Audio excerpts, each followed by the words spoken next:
হ্যাঁ, আজ 10 বছর পর গ্রামে আসলাম। সেই যে দাদু মারা যাওয়ার পর গ্রাম ছেড়েছিলাম, এই আজ এলাম।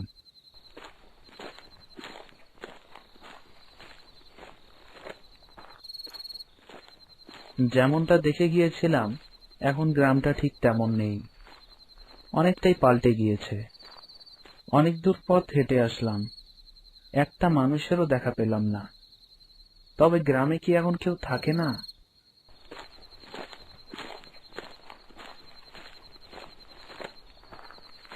ওই তো, ওই যে এক বৃদ্ধ মহিলা গাছের নিচে বসে আছে। যাই, গিয়ে ওনাকে জিজ্ঞেস করি গ্রামের এই অবস্থা কেন।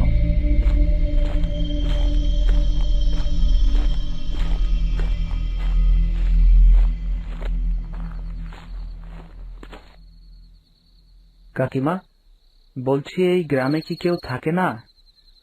কোনো লোকজন দেখতে পাচ্ছি না যে গ্রামে। তুমি এই গ্রামে এসেছো কেন বাবা? এই গ্রাম ছেড়ে চলে যাও, না হলে এই গ্রামের সবার সাথে যা হয়েছে তোমার সাথেও ঠিক তাই হবে। কি হবে আমার সাথে? আর গ্রামের সবার সাথেই বা কি হয়েছে? সেসব জেনে কিছুই হবে না বাবা। তুমি গ্রাম ছেড়ে চলে যাও, নিজের জীবন বাঁচাও। এই গ্রামে থেকো না বলছি। যাহ বাবা, একটা কথা জিজ্ঞেস করলাম, সেটার উত্তর তো দিলই না, উল্টো বলে গেল যে গ্রামে নাকি থাকা যাবে না। যাক গিয়ে, বয়স হয়েছে, তাই হয়তো উল্টো পাল্টা কথা বলছে। যাই, দেখি থাকার মতো কোনো জায়গা পাই কিনা।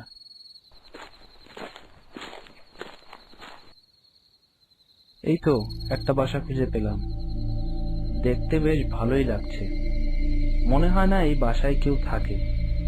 দেখি, তাও গিয়ে একবার ডাক দিয়ে দেখি কেউ আছে নাকি।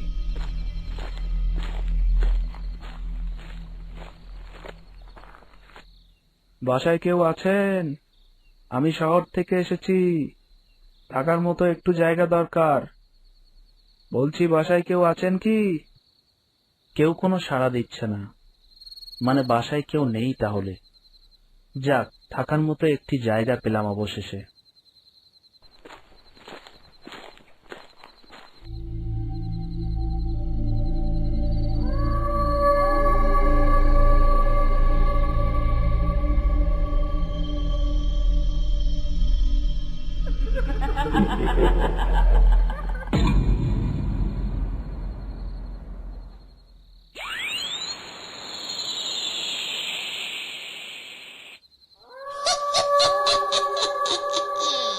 কিরে মুড়ি, বসে বসে কি করছিস?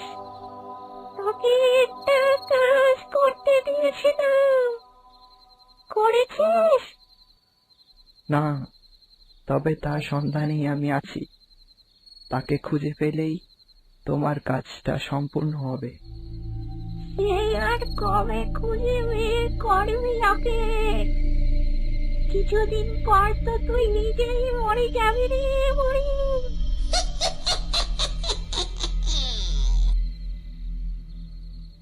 বাইরে কি এত শব্দ হচ্ছে, দেখি তো।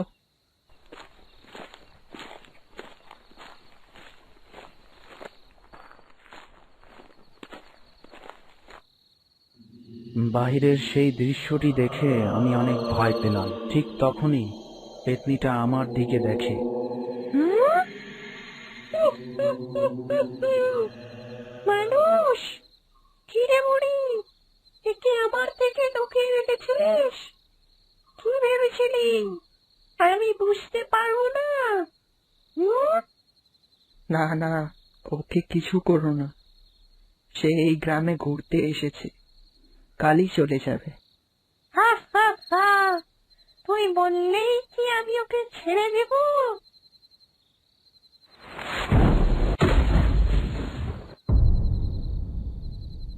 তোকে মারার জন্যই আমি এতগুলো বছর অপেক্ষা করে গেছি।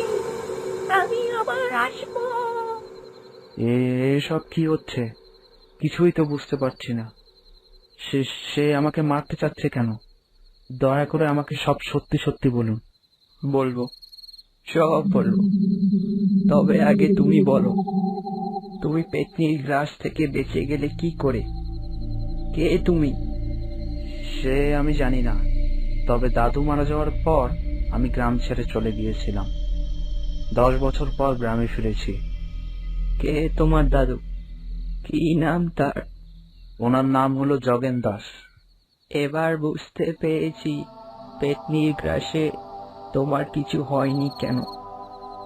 তোমার দাদু সাধারণ কোনো মানুষ ছিলেন না, অনেক দৈবিক শক্তির অধিকারী একজন মানুষ ছিলেন। তারপর বৃদ্ধ কাকিমা আমাকে সব ঘটনা খুলে বলে। আমি আমার দাদুর বংশধর, তাই সে পেতনি আমার কোনো ক্ষতি করতে পারবে না। দাদু নিজের সব দৈবিক শক্তি ব্যবহার করে একটি ঔষধ বানিয়েছিলেন এবং সেটি একটি ছোট্ট পাথরে পরিণত করে জঙ্গলের গুহায় রেখেছেন। সেই পাথরটি কোন সাধারণ মানুষের কাছে থাকলে সেই মানুষের সমস্ত রোগ দূর হয়ে যাবে, এবং সেটি যদি কোনো ভূত পেত্নির হাতে যায় তবে সে আরো অনেক শক্তিশালী হয়ে যাবে। তাই দাদু পাথরটি এমন ভাবে রেখেছেন যে দাদুর পর শুধু তার বংশধরই ওটা ওখান থেকে বের করতে পারবে।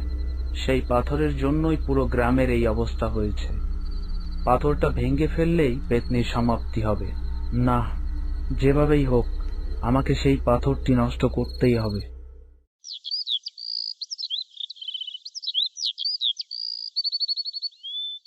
পরের দিন সকালেই আমি বেরিয়ে পড়লাম জঙ্গলের দিকে।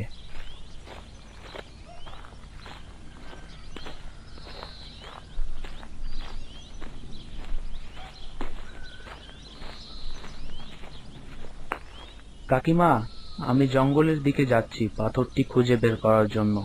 কোনো কারণে যদি আমার ফিরতে দেরি হয় তাহলে সেই পেতনিকে কথার ছলে আটকে রাখার চেষ্টা করবেন। আমি এসব কি করে করব বাবা? এই যে ধরুন, এটা আমার দাদুর দেয়া লকেট, এটা সাথেই রাখবেন, আপনার কোনো রকম ক্ষতি হবে না। ঠিক আছে বাবা, তুমি সাবধানে যেও।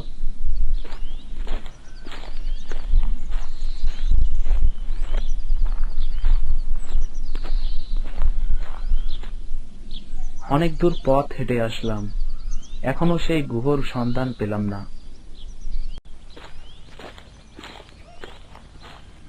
ওই তো দেখা যাচ্ছে জঙ্গলের সেই গুহ। দাদু বোধহয় ওখানেই পাথরটি রেখেছেন। যাই, ভেতরে গিয়ে দেখি।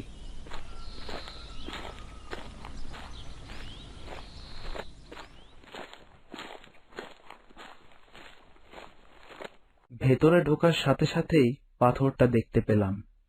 পাথরটা এমন ভাবে আলোকিত হয়ে আছে যেন সেটি পাথর নয়, হিরে। পাথরটি হাতে নেওয়ার সাথে সাথে আলো জ্বলে উঠল এবং আলোটি আমার চোখে পড়ার সাথে আমি অজ্ঞান হয়ে গেলাম। এ বুড়ি, তোর সেই অতিথি কোথায়? আমার ভয়ে লুকিয়েছে নাকি? আমি বুঝতে পেরেছি, ওই ছেলেই জগেনের বংশধর। সেই পারবে আমাকে সেই পাথরটি এনে দিতে। কোথায় সে? বল আমাকে। সে ওই পাথরের সন্ধানে গিয়েছে। আজ তোর সমাপ্তি হবে, আজ শেষ হয়ে যাবি তুই। হুম? আমাকে শেষ করার আগে আমি তোদের দুজনকে মেরে ফেলবো। আজ তুইও মরবি বুড়ি।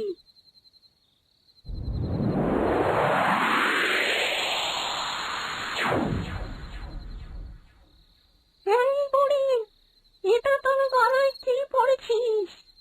খুলে ফেল, খুলে ফেল বলছি।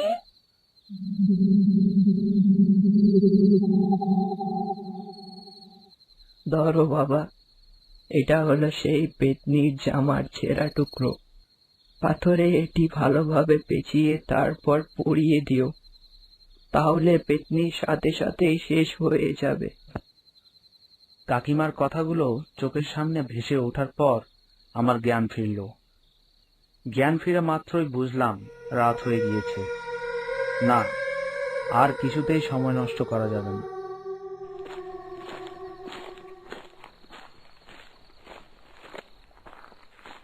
তারপর আমি কাপড়টা পাথরে পেঁচিয়ে পুড়িয়ে ফেললাম।